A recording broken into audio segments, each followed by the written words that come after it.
How y'all doing out there? Out there in the waste 10 paces, you know who it is! It's Travis! Coming to you live on an Island Thursday! That's right, we're coming in, so don't you catch me tagging!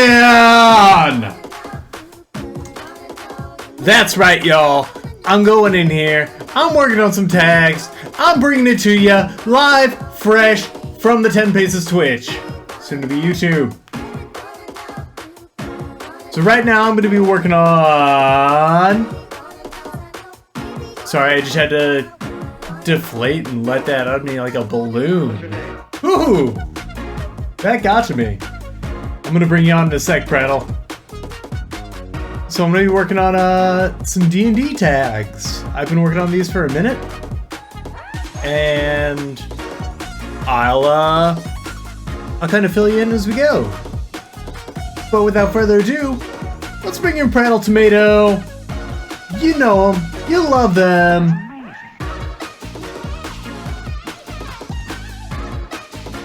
Welcome in.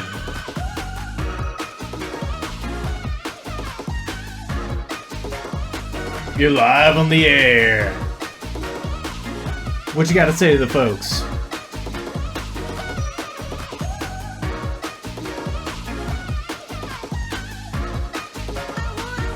Ooh, I've been silent this whole... Ooh.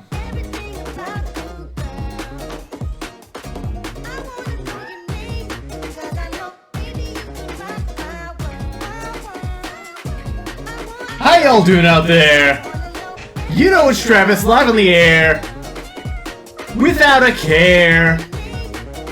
Much less Windows updates. Come on! Bring it down here 10 paces. It's Thursday night. We're tagging, we're bagging.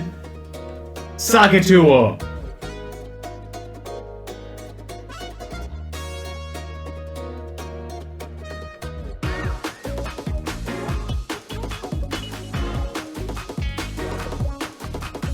How y'all doing out there?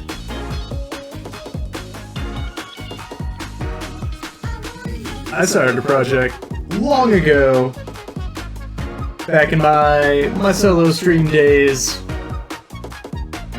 of some tags based off of a popular RPG.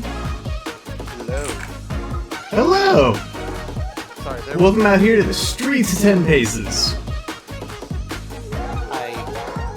You know how old computers get USB slots? Yeah. I was having that issue. I couldn't have the internet right now in my headset at the same time, so... Yeah, I mean, that's the nature of USB. It was inadequate hardware while it was around, but I think that's why...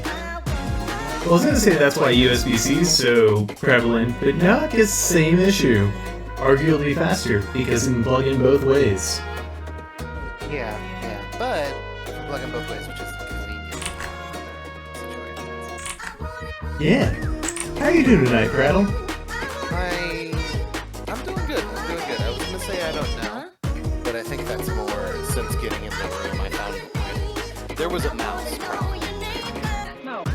I found where it probably was. Yeah, and then it set down a Rube Goldberg machine at you and your mouse hunting cohort, Nathan Lane. Well, I got shit on my hands just before we started, is what I'm getting at. And I know that's not the bit that you were saying. I got mouse shit on my hand. And Oh, I'm sorry. anyway, I'm going to draw with pen for now. I think when I get up, I'll wash my left hand. But Yeah. For now, I'm going to be present in the stream. No, I mean, take a wash break. Treat yourself. Alright, I'll be right back. I'll probably Alright. grab a pen and do that. Cool.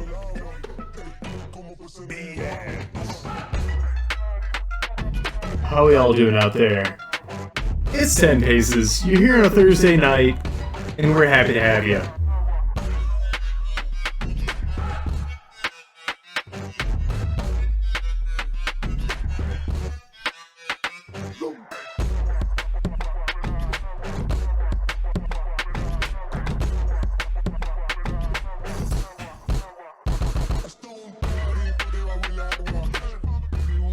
So as I said up top, I'm working on some graffiti tags for a particular popular tabletop RPG game. I made a lot of these back in the day. It was a project I was really happy with, and I'm happy to be picking it up again. It's been a genuine fun time, and if you're good, maybe at the end of this quick stream, I'll show you some of the others. This is I was just telling the folks out there this is going to be a shorty. I've got some projects over here I got to work on, and unfortunately I can't do them on the tablet. They got to happen in 3D. Oh, really? That's fun then. Never mind. Yeah, but you know, I feel like I'm depriving the people out there, our lovely loyal viewers. What do I know? Sometimes some of your art does have to be for yourself. But wait, capitalism's always told me that if I'm not doing it for clout and money, then it's worthless. You know, like, right tone aside, that is such a common understanding of artistic expression these days that it is genuinely disheartening. I had to learn myself long and hard that you have to write for yourself, and professional writers, well, anyone, a lot of the ones with any kind of self-awareness will say, you have to be able to write for yourself before you can write professionally, you know? Yeah. Drawing's very much the same. I saw something where somebody said, I was saying this to you at a party actually, but I saw something where somebody said, you're never gonna get good at art, you're never gonna feel more prepared than you do now. So just keep doing it, you know, because you're always gonna see the flaws. You're never gonna get to some arbitrary line where everyone's gonna say you're great. Yeah, you're chasing the horizon. Exactly. They brought up Rob Liefeld in that video and talked about, like, you know, his success and, like, how he wants shit to look like that. So really, he's not doing, like, a bad job. Like, you hate what he does, and so do I. He's not doing a bad job by the metric of getting work, I guess. Well, and, like, the guy was talking about, like, draftsmanship. Like, this was an execution of an idea. He did not set out to draw an anatomically correct human body, you know, in any of those ones that get made fun of. And they do look bad, I agree. But, you know, he was in that hyper-masculine zone. He was one of the pioneers of it, of that pile of muscle gets thrown at, you know, a dark, shadowy cabal of bad guys. Yeah, I mean, that tracks, and unfortunately, there's a market for that. Yeah, I mean, you know, and some of it's fun, and, you know, so I understand what you mean, unfortunately, but there's definitely stuff in the, like, the sort of Rambo-y genre that can be really enjoyable, but, yeah, Lightfield's never had, like, I'm way more likely to defend that than McFarlane. I mean, McFarlane's done worse shit, for one, but he's really, really good. The Caramate Family Guy? The other McFarlane. The guy who makes the toys. Yes, the guy who made Spawn and Venom from Spider-Man. Obviously, yeah. That fat, scary clown you sometimes see around was him. Yeah, I think I saw him Spawn. Yeah, I think I saw him. We threw to Frank Alley on Monday, and he was playing as the... What's his name? The Defecator? The Defiler? Violator. Defiler. But yeah, he was playing as the Defiler in some kind of third-person shooter game that I thought was Fortnite, but I don't think after looking back it was Fortnite. No, I think it's Dead by Daylight or something. They hear me twice. What's going on? Oh, that might be on me. Let me see. I'm not hearing anything through you. You sound a little echoey. Ah. I see, I had two channels going on. By mistake. Oh, see, well, it sounds like it's fixed. Yeah, I got it done sorted out. Thank you, Gothic, for sorting me out. You got me right quick. Because I thought I was muted to the audience at the beginning, and so I probably did like 2 or 3 separate intros. Thanks, Gothic. Hi, Gothic. And thank you for coming out. Happy Thursday. Yeah, really good to see you at the B show. Yeah. That's the real dedication. Fans of the personalities and the hard work behind it. Fans love to see what goes on behind the curtain. You know, when I watched a lot of wrestling, specifically I watched a lot of WWE, and it was always their less popular shows. So I wanted to see. It was always for the real fans. Yeah. I mean, like, if you're gonna include so much drama in a production like that, you do want to see some kind of earnestness. Mm-hmm. Or, you know, even if they're always on, as long as the camera's on. You wanna see kind of, at least the artifice of earnestness, I guess. I know what you mean. You don't want pro wrestling to feel cynical. Yeah. In its pro portrayal, and I think a lot of the modern movement stuff that happens in AEW and stuff like that, a lot of that is a lot less cynical and a lot more embracing pro wrestling as an art form, which I know some people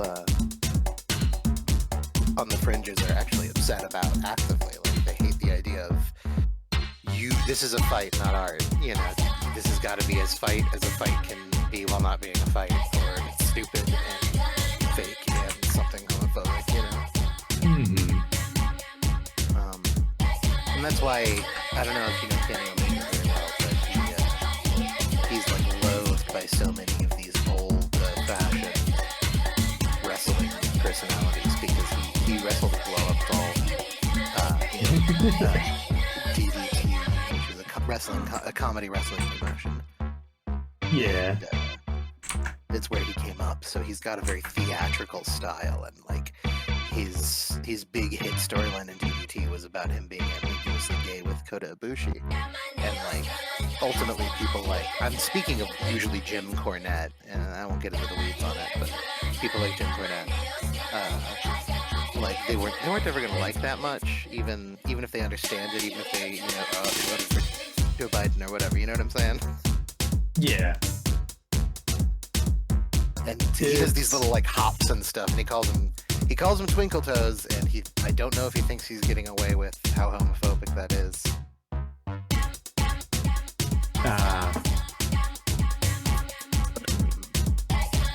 But anyway, that's wrestling. Let's a little peek into if we were doing a wrestling podcast, what it would sound like.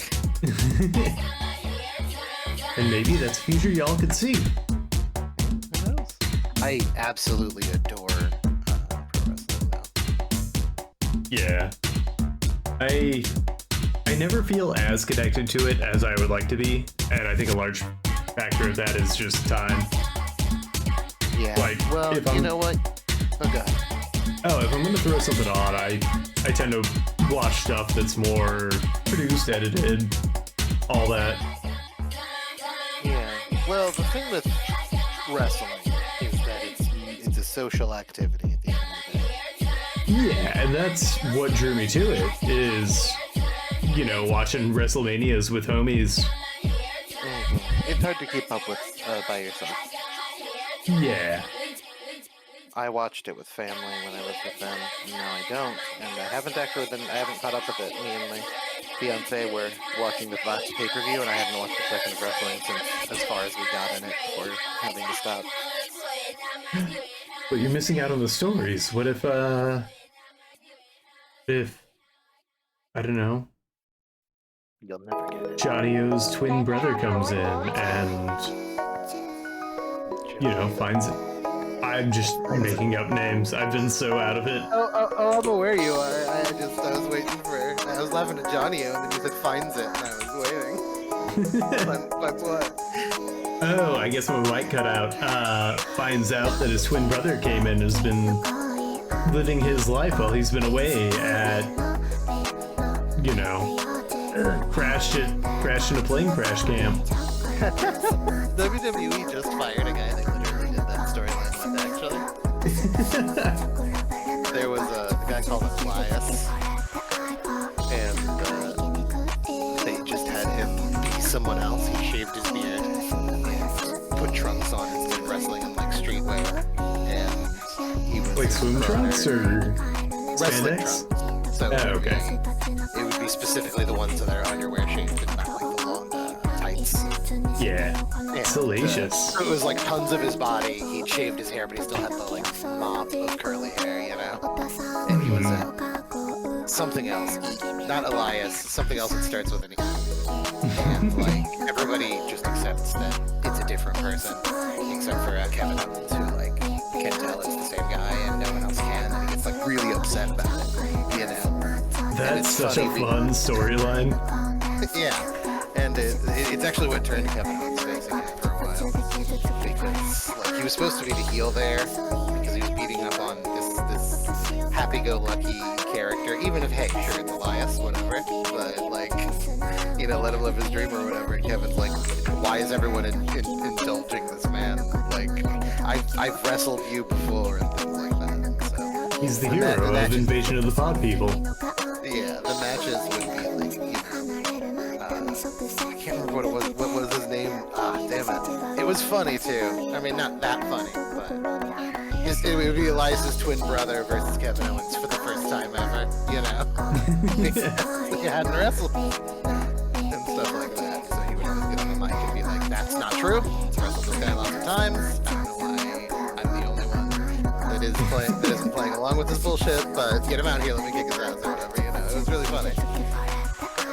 I love how fun. I think that's a huge part of what I do love about wrestling is just how fun, because they, as Gothic mentioned in the chat, they are actors. Like they're fun on mic, and so if you get to experience them outside of the ring, not only are they doing, if you get to experience them outside of the ring, they're just doing really fun, genuine entertainment. Like they're funny.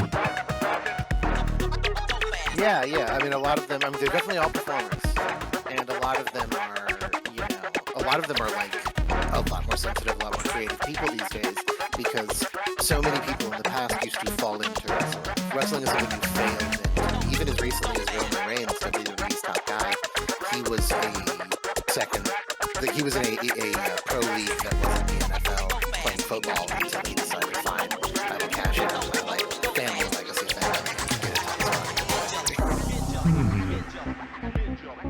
And you know, that's part of why so many people hated him for so long, among a million other things. Yeah, and I imagine there's He's using something other than chucking mud. He's using the second emote. Ah, that's not one of ours. That's, I think, a Twitch general.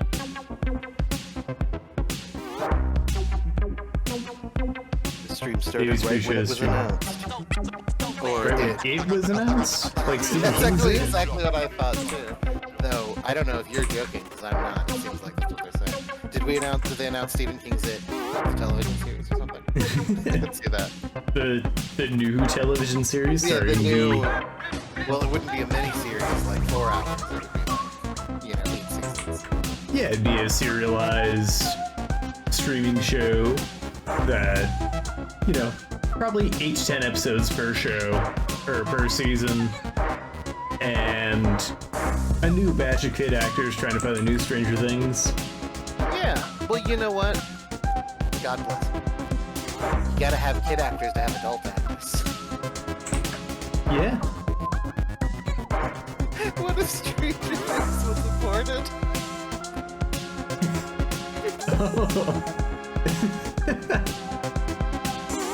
I'm sorry. That's gonna be. You just wrote a new billboard that I'm gonna see on Southbound 55. Sorry, I'm back. What were you saying? I said you just wrote a new billboard that I'm gonna see on Southbound 55.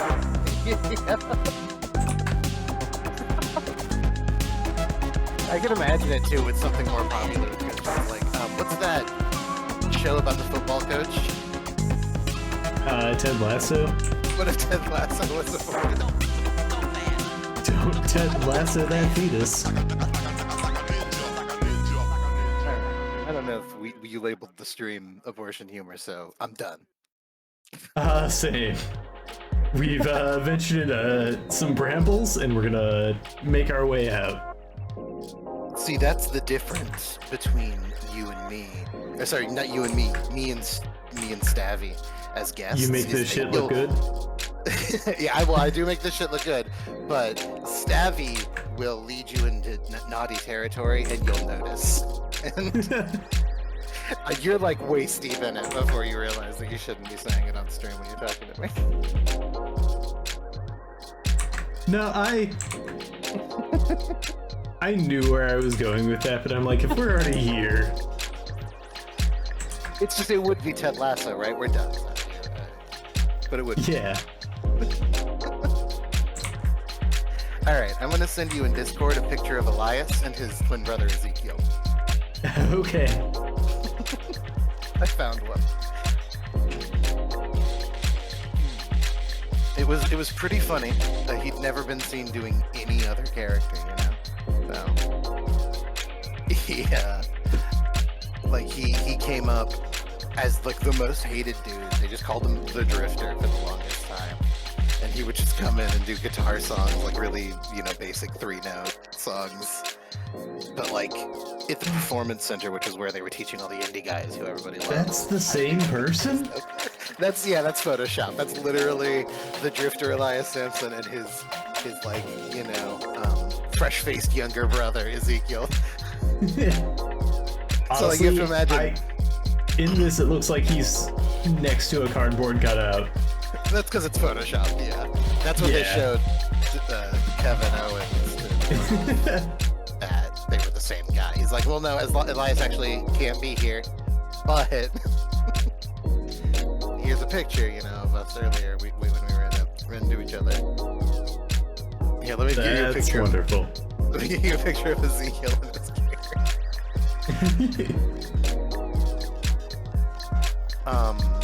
Yeah, I wasn't even watching at that time. I am laughingly recapping something I wasn't even around for. And I think ultimately that's why WWE doesn't give a crap about what I think. Because, like, they're still in my world, even when I try to willfully ignore them. After the Rusev cuckolding angle, they had one of my favorite wrestler's wife cheat on him with the guy. Oh, I wasn't even aware of that, and I love Rusev. Yeah, it was with Bobby Lashley. There were some uncomfortable undertones. I'm not going to get into it, even more so than the Ted Lasso stuff. Yeah. Well, I hope Rusev treats himself to a nice Rusev day. He had all the Rusev days that he could ask for in WWE. His wife's there now. They're actually doing a fun storyline. AEW finally got AEW to hire his wife.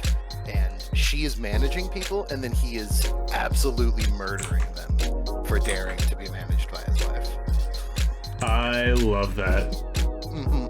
There's like this whole psychosexual drama. She's like, obviously you can stand on your own. That's why I'm doing my own thing too. I'm one of the greatest managers, one of the greatest wrestlers. Let's do our own thing separately. And every man that approaches her, he murders. It's pretty fun. Well, how's she gonna girl boss with that?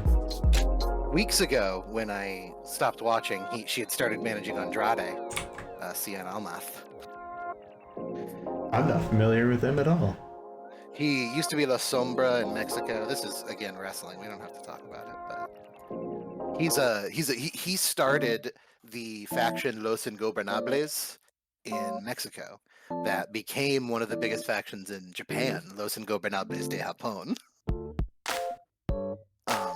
he started the tranquillo style, where he'd be thrown into the ropes, and instead of bouncing back, he would put himself, spin sideways into the ropes, lay on them, put his fist up against his chest, and then put it in the air, like he's relaxed, you know? Mm-hmm.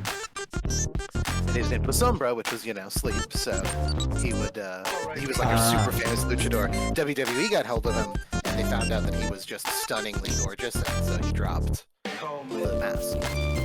Ah, shameful. And he is, and they were right. Like, it's crass, but oh my god, he's one of the most handsome wrestlers active today. That's a tough bar to clear. I know. I'll find you a picture of Andrade's dreamy face. Yes, please. I'll tuck that away in a little personal thing. Andrade El Idolo. These days, obviously name changes and stuff. He was Cien Almas, which was of 100 masks, which was pretty cool.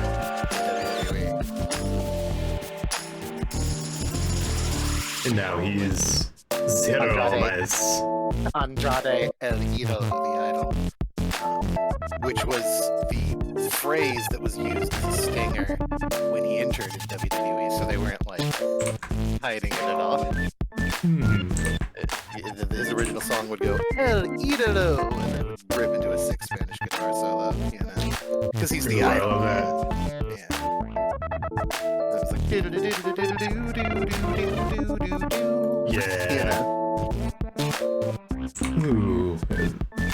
Whenever I see Spanish guitar, it's one of those instruments I want to pick up, but I mean, that's any instrument, I guess. Yeah, I love guitar. I love piano, especially. I was talking to a friend I made on Discord, and they were, now he's seeing me after the show. That's a good one, Savvy. I'm really sorry. Spedacular Davey said Stephen T. King's IT crowd, which is very funny. And you guys are doing it. You guys are killing it down there. Heard about some awards. We'll have to look into gaming awards before we log off then. Oh, wow. How is that going on tonight? I don't know. You got E and I backwards, by the way, Savvy. It's CN, not stay in. He'll be saying after the show. Super Saiyan. I finally got Staffy to play some fighting games with me. Oh, nice. What you been playing? I got him to play Dragon Ball FighterZ. I have all the DLC, so he can be like Master Roshi, GT Goku, on the note of GT, Super Saiyan 4 Gogeta, Baby Vegeta, if you remember. The little golden goo. Golden Goose. And they become a giant golden monkey, and the human form of that giant golden monkey was Baby Vegeta. They're going on right now. Something was announced 30 minutes ago, according to Spectacular. It's hard to stumble over that. I'll have to see it, because I trust Davey in all things video game implicitly. We have very parallel tastes.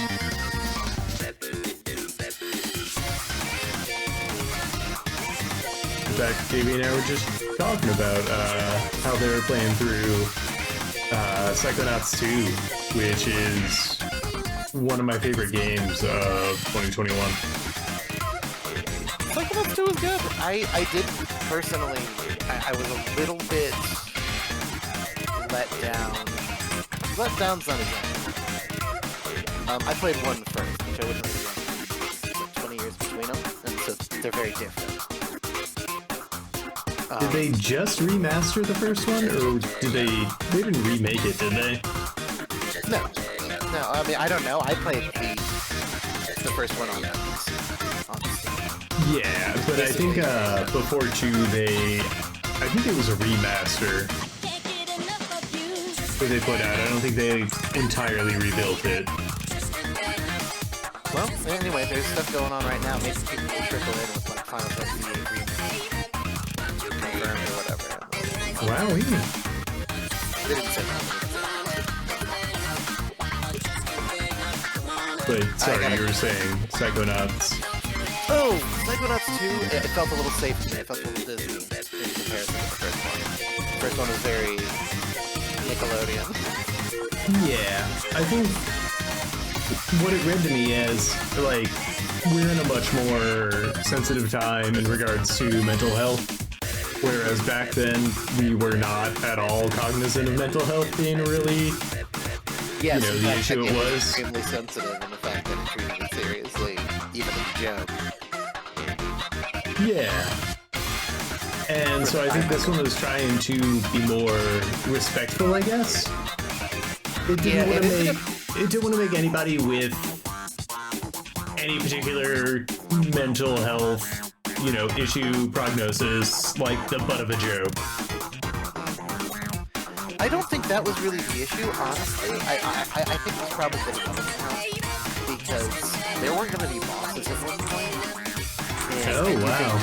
You can see in the pacing of the game, the limbo kind of affected the structure. So there are huge, really well-realized set pieces, and the world, that they were, no matter what they put in the little subworlds, that overworlds, I'm sure they had that really early.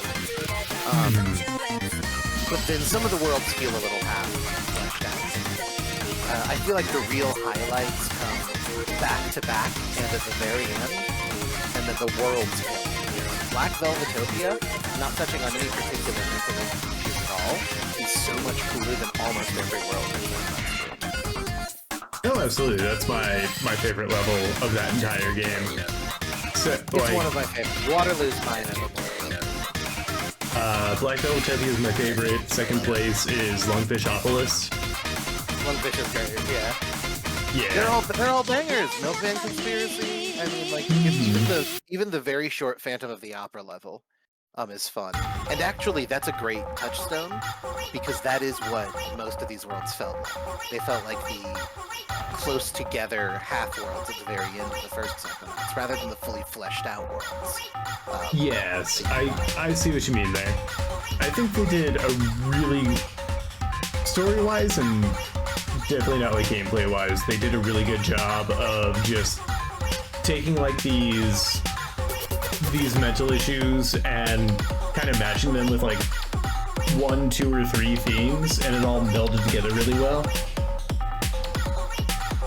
Like in the level that was like a mix of puppets and also a cooking show, I thought blended really well. I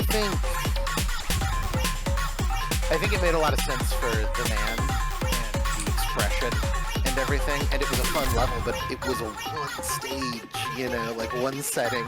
Oh, like, I see what you mean, like, yeah. There weren't like separate areas to the level. The levels felt very much like I feel like the whole game was impacted by the development. But Davey was saying Velvetopia is about mental health stuff. It is, yeah. That's not what I'm saying at all. I just meant, even if you take all of the consideration of what things represent, the execution of the cool level, I think, is so much better than the first game. But I do think that the music level, the psychedelic level in 2 is basically the best thing they've done in the series. And I do think 2 made me want 3 more than that was one of the first things they made, though. Because that was what they announced at E3. Because they announced, a Brain in a Jar level, voiced by Jack Black. Right. And that was like their kind of big drawing point, because they announced it at E3. I don't know if that was while the Kickstarter was still active or not. What's funny is I actually never engaged with any of that, because I knew I would get it. Some games, like the Souls games, for example, I don't really engage much with any of the media, any of the leaks, because I know I'm going to get it, so I know anything. Yeah. So I was actually surprised by Jack Black and his presence in the game entirely. Like, I knew he had a good relationship with Delphi, but I didn't know he was a character in the game. And it took me a couple of minutes before I realized the moat was Jack Black, and then I was like, why is the moat Jack Black? That's kind of a weird choice. And then the level all happened. It was really cool. Yeah, and it was such a neat concept for that game in particular. And perfectly realized. And yeah, I think unfortunately, like many situations with Double Fine, Because apparently the reason they put the bosses back in instead of not doing any bosses was because Microsoft bought the game again. Oh, wow. And they were like, we were able to finish the game because Microsoft bought it, but yes, it is owned by Microsoft now, even though it's like Kickstarted and all that stuff. Yeah. Davey says, so far 2 has felt perfectly in spirit with the first one, firing on all cylinders when it comes to both game design and creativity. Yeah, I had that same sentiment whenever I played through it. It's honestly, you know, I'm a sucker for themes. I'm a little genre whore, and so that second Psychonauts game catered to me really well. Yeah. Oh, and the family and all that stuff is really nice. I will say I didn't say it. I love seeing that.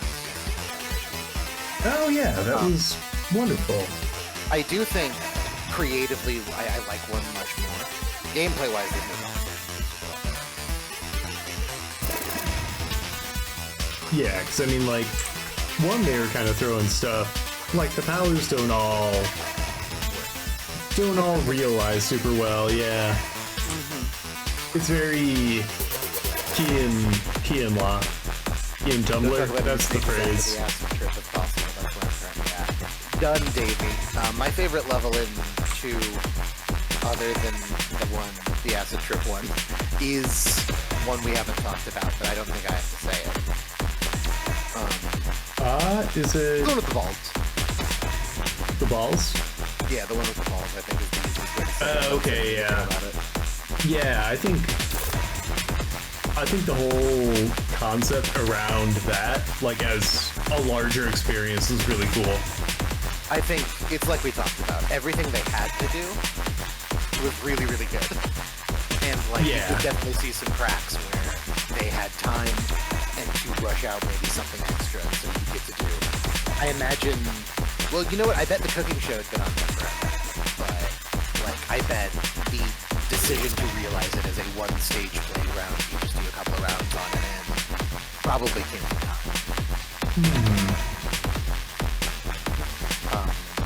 But there are levels that feel that way as well, so it's not a huge criticism. And like I said, I felt the tone was... I didn't necessarily even need it to be edgy, but it felt so different, you know, that kind of thing. Which is weird, because it's not even less offensive, it's just so different. Like, Dogen's sister is more or less just as messed up as Dogen if you talk to her. Like, the themes that come up are darker, if anything, and not less.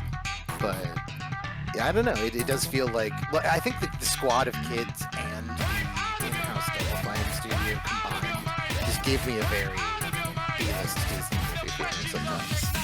Yeah, I think a big part of that was just, like, you're introduced to those kids and then you only really interact with them in the overworld.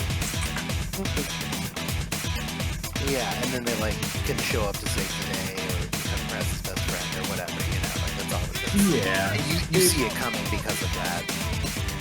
It doesn't... They don't have enough presence, I guess. And that's and, like, in the levels or anything. Like a stand-up, because she touches on family. And family is king. Yeah.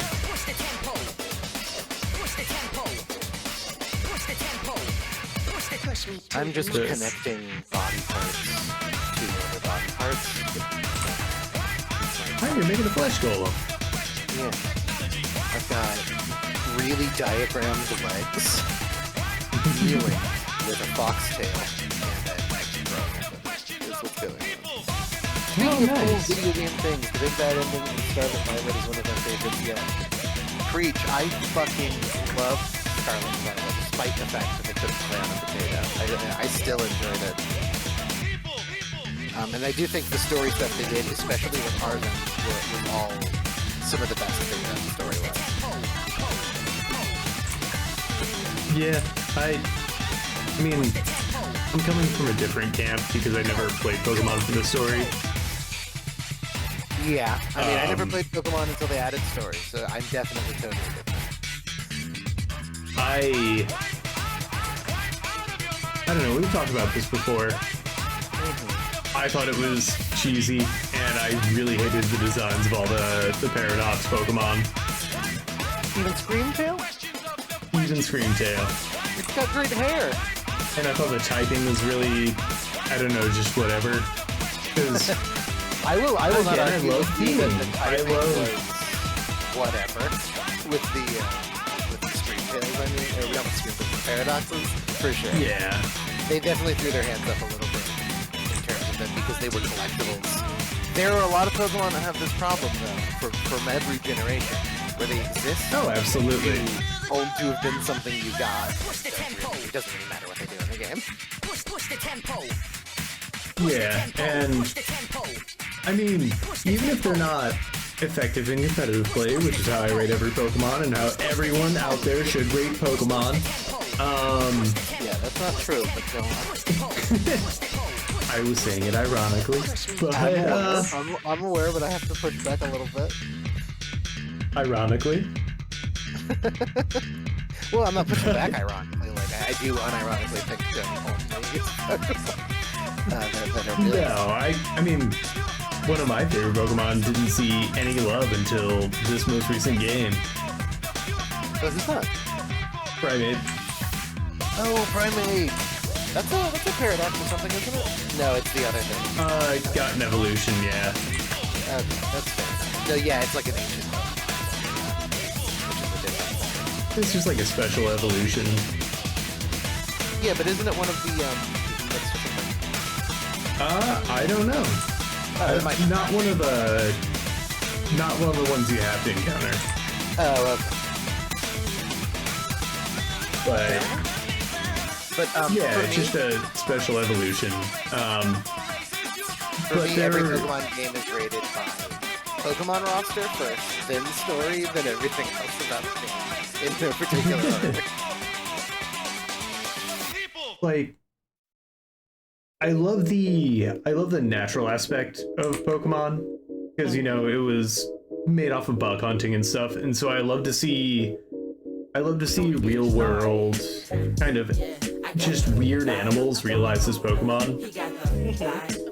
Like, I think an assassin bug would be such a cool Pokemon because they're specialized bugs, and each assassin bug is like specially adapted to kill another kind of bug. That's nasty. It's It'd be a neat good though. Pokemon though, like each type is reliant on the type of its basic or whatever. Yeah. And so you could have variant Pokemon that are good against other different types of Pokemon, and I had I always just think thought stuff like that would always be neat because there's a lot of really cool stuff out there in nature. yeah, I mean, but that is what they do. They just don't do it. I mean, they kind of they get pretty weird with it, like with Paradox Pokemon. Like, I didn't like the future ones at all because it's just Paradox Pokemon, one of them is Delibird as a robot. But go. one of them's just Hariyama with floating hands, and I love Hariyama. I wasn't a fan With floating of hands, too. Iron Hands. I love Delivery Flag. That's really cool. I thought it was really cute, but I actually played that in the past. Oh yeah, me too. I was not excited about that ride-on. I came to actually prefer. If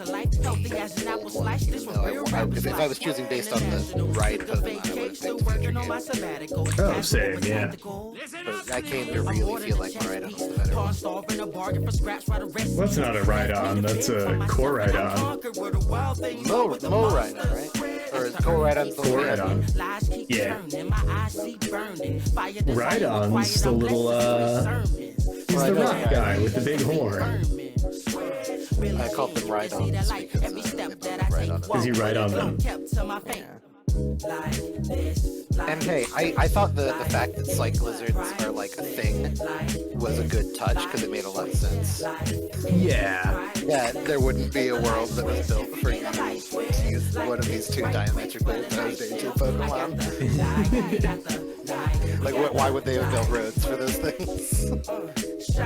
Yeah, that was a cool touch, and it also, you know, built out the world of the past Pokemon. Yeah, and another thing I liked was the headmaster. not pretending to be a student. I thought that was really funny. And it tickled me every time. That was the headmaster? Oh, sorry. That's right, yeah, they said not to spoil. Aw, man. Let me get you this picture of Andrade. Yes, please. I have to get it on my phone because it's become like just on the computer, images or? on the internet. Yes, because I can take a picture with my real camera on my phone of an image they won't let me snip and won't let me save.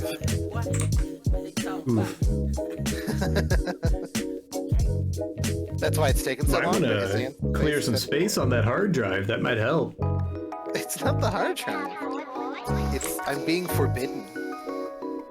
By Google and Oh. such. Heard of Wait, is Google cutting down on sniffing, or is it just not loading? Oh yeah, I mean, have you not used image search and tried to save a picture recently? I mean, it's been years. Like, it tries to save the web page instead. Oh gosh, yeah. And then so sometimes you can visit the source, but sometimes the source has its own thing. So this source, because it was a picture of Andrade being handsome, took me to Pinterest. So Pinterest, if you open a snipping tool, puts a huge ugly watermark over it. Exactly where Andrade's face is, which is lucky for them. So this is good news. It's coming into general the same with the rest of the pics. It is a little weird because, of course, it's an angled photo of a picture of a screen. Let's see here. But yes, I love Lucha Libre too. So believe me when I tell you that Ooh, it means a lot when I'm handsome. saying he was right to take that mask off. No Toro Fuerte though. Well, Toro Fuerte is probably not that handsome under the mask, you know. I don't know about that. Well, you know what? Based on his bone structure and There's one way to prove it.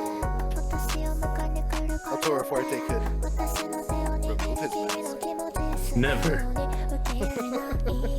Do you think he had a special loofah to get up under there whenever he showered? I think he probably did.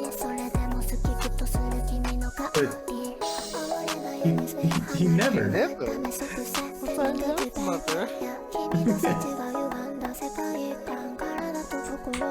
Alright, I have to send you one more pic because this this connected arms and legs with a foxtail and the human head growing out of the knee is done. Right on. And I'll show it on stream if that's cool. Yeah, absolutely. None of this is controversial. You have stream pulled up by chance? I do. I'm trying to think of a direction to go with this. I don't know if I just want to do kind of heavy shadows and kind of like a drop-down 3D effect, like a lot of graffiti art has, or if I want to get some kind of gnarly background stuff going on. I was thinking chains? Chains, what else are you considering? Those are the two. Chains or gore? Or not gore, but like gross? Just kind of like let me pull up another. Hold on, I'll send you this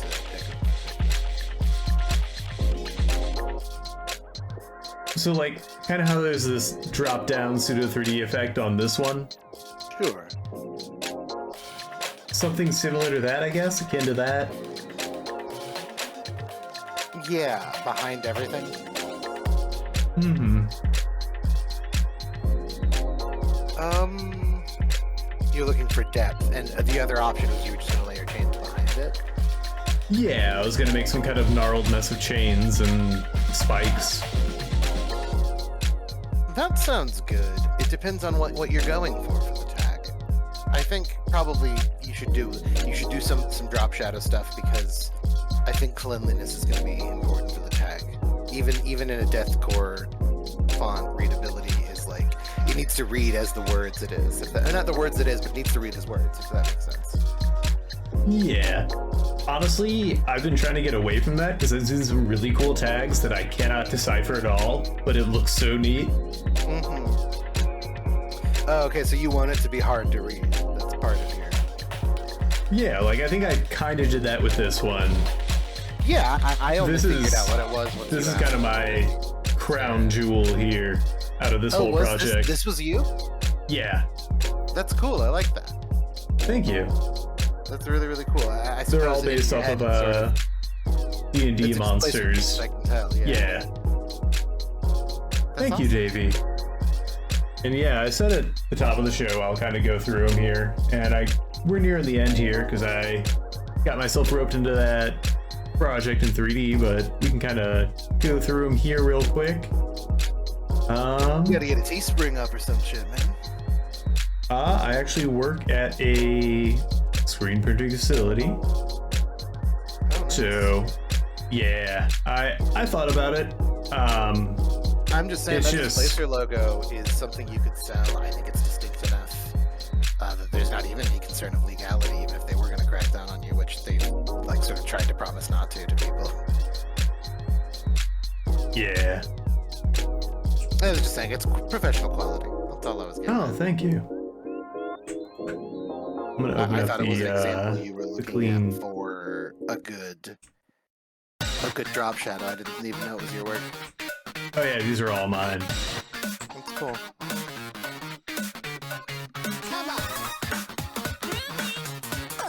Let's see here. That should be all of them. It's gonna take a sec to open all these up. And hopefully I didn't crash my software. So this one I really liked. I had a lot of fun with because I got to do some of that metal work. I'm actually gonna open up the with the background. It's easier to see. Wow. So Japanese?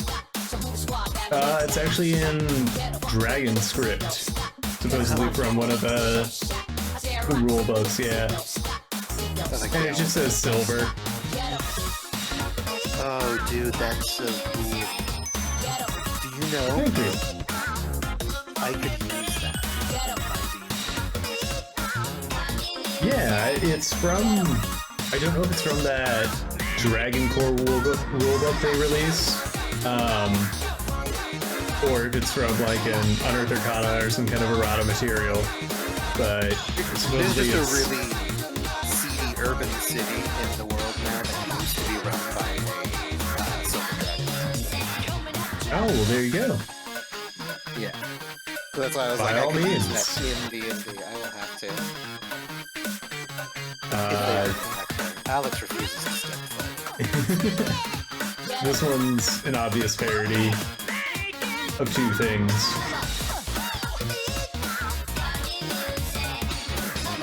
You're behind. I'm behind you. Gotcha. Let me know when it comes up. So this is Owlbear, obviously. Yeah. Is it, you going for the Future logo? Yep. Awesome. I think it's cool. I think it's very cool. This is And I think it's such a good marriage because of the sort of friendliness that Tyler did with the Odd Future branding. I think that's something that works really well with an owlbear because they do look so cuddly. And like the what's it? The contrast there with Tyler's like hardcore master. yeah. You know, and with the owlbear it makes sense because like real bears, they look really, really pettable, but they can't just pet them. Oh yeah, and they got a beak. And now Which they have a is- beak. So much nastier. And the What, the biting is guys so they much have? harder. Yeah. So much Tyler, cuter. they don't really use it. It's the artist that's playing right now. Oh, okay. This is Memories of Tokyo Cho, which is a fan remix album of some JSRF songs and Oh, cool. some original stuff that is just ballin'. Mix that up with the Bomb Rush. Ooh, yeah. I was playing. So you're gonna get to this. Let me finish this real quick. I was playing Oh, Street by all Fighter means. ranked matches and playing Bomb Rush in the same room. Great soundtrack. That's good soundtrack playing. Fight. Oh yeah, it's like it's all old school hip hop, or at least inspired, and just it makes you want to dance, which it does really well. Yeah, I mean cyberpunk, right? Ooh yeah. Real quick, if you got it. I like it a lot. Thank you. Yeah, I thought this would be really fun to spray somewhere.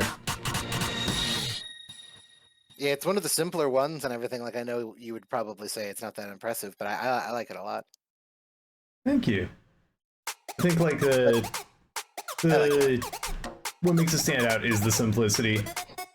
Like just the simple bubble shapes and like the acid dissolving like the bones and the sword.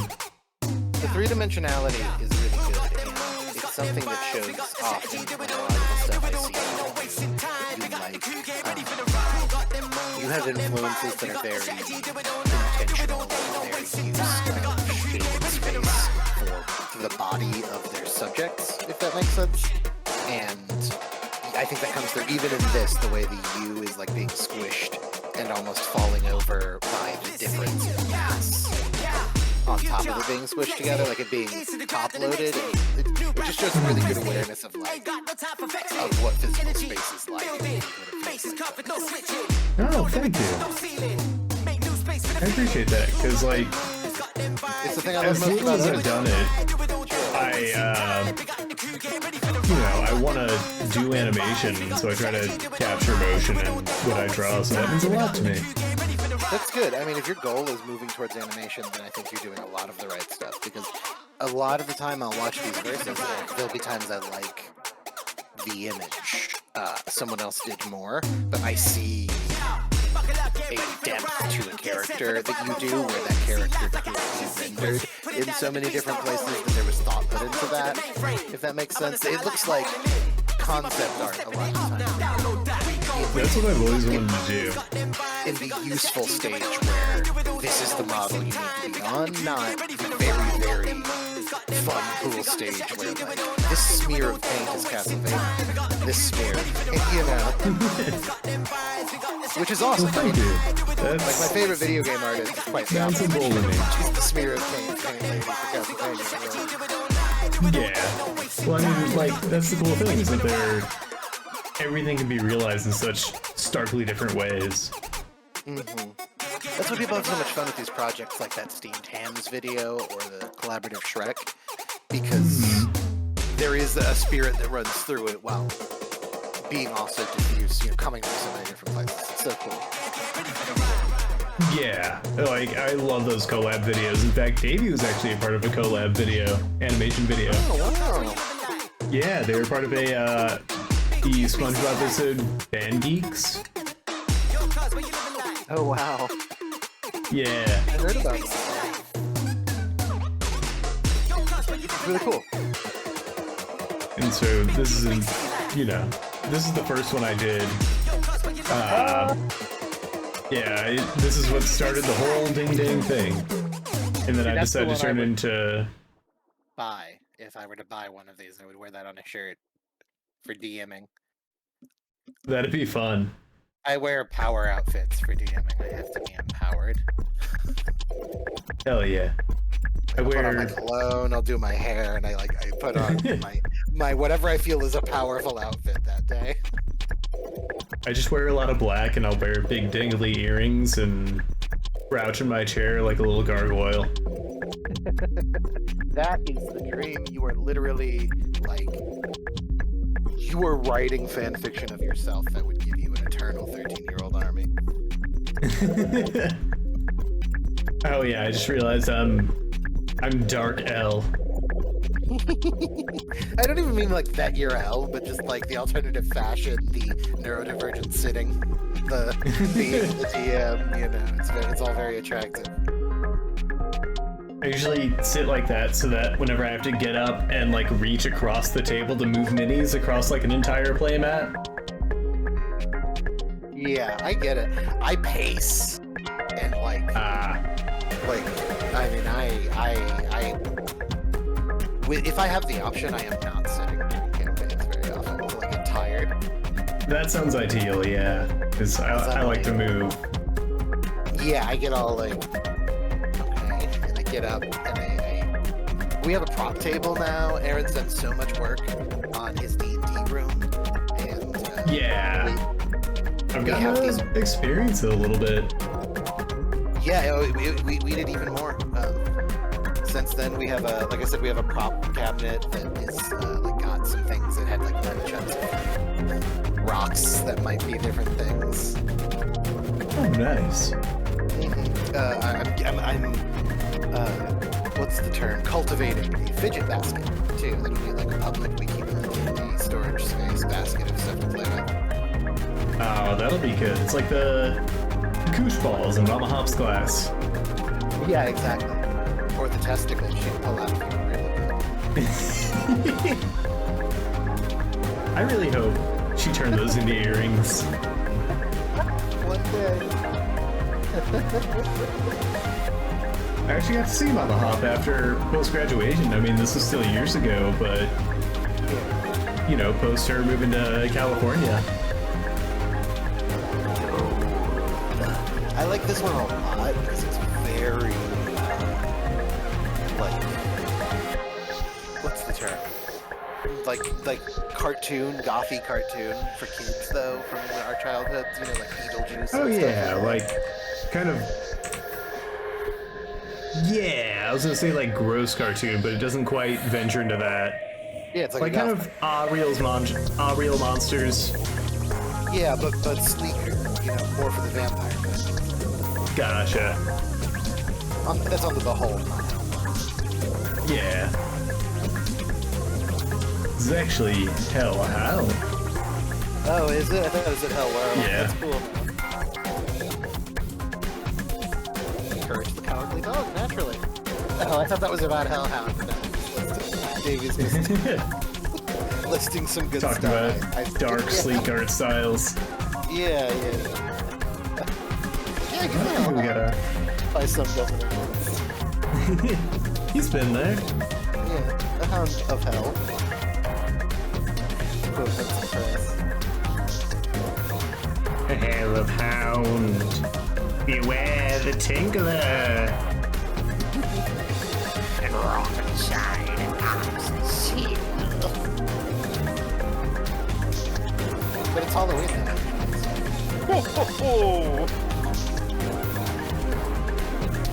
Beware. Oh, gotta shrink Kirby 1,000 times. Kirby's so fucking small. Alright, where are we at? Little guy? Davey, I don't know you that well. Goodbye. I just call him like I said. It's at these times I wish I had like a little Team Rockets blasting off again twinkle. I'm waiting for him to shrink on my. Oh, there he goes. Oh, jeez, how do I... Oh, the Can Wednesday I- crowd are gonna be so pissed. Or the. Can I zoom in on this? Well, you see, Thursdays are kind of a parallel reality to the Monday shows. This is a different Kirby. So this Kirby's actually between my planet here on Thursday and Aaron's planet there on Monday. And so it's kind of like a volleyball between... It gets smaller, yeah, here as it gets bigger there. They're wormhole connected. They're gonna punk it right back over here one of these days. Yeah, we've got... Oh yeah, I know. But I think this is a solid line work. It's got a little touch up here and there, and I'll work on some background in the meantime, but I appreciate y'all joining me out here on a Thursday night. Ho ho ho! And I hope y'all get out there and tag up those cities. Make your city beautiful.